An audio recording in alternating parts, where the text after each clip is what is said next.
And that was the tour around the world for the latest in business. Now, in other news back home, the Bank of Ghana insists that the recent policy measures it introduced helped minimize the expected COVID-19 shocks on the banking sector. Universal banks in the country posted strong profits for the end of 2020 and even the first half of this year. However, some have linked this to some internal measures introduced by the banks to deal with the pandemic. Now, speaking at the Ghana Investment Summit, Governor Dr. Ernest Addison maintained that the regulatory interventions over the last 2 years cannot be ignored. The story so far, it's a good one showing that a lot of the projects that the government committed to implementing, including infrastructure projects, have been completed. The key strategic factories to provide jobs and accelerate the industrialization agenda have been operationalized.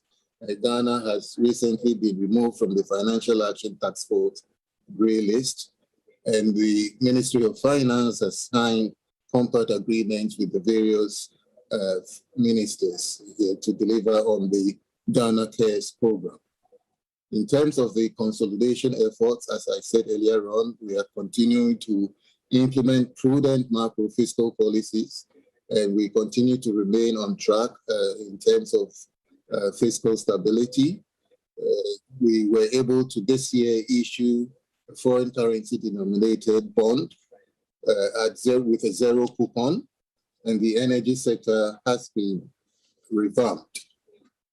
Of particular interest is the issue of the robustness of revenue to support the fiscal consolidation effort, and the government has focused on measures that would help to improve domestic resource mobilization.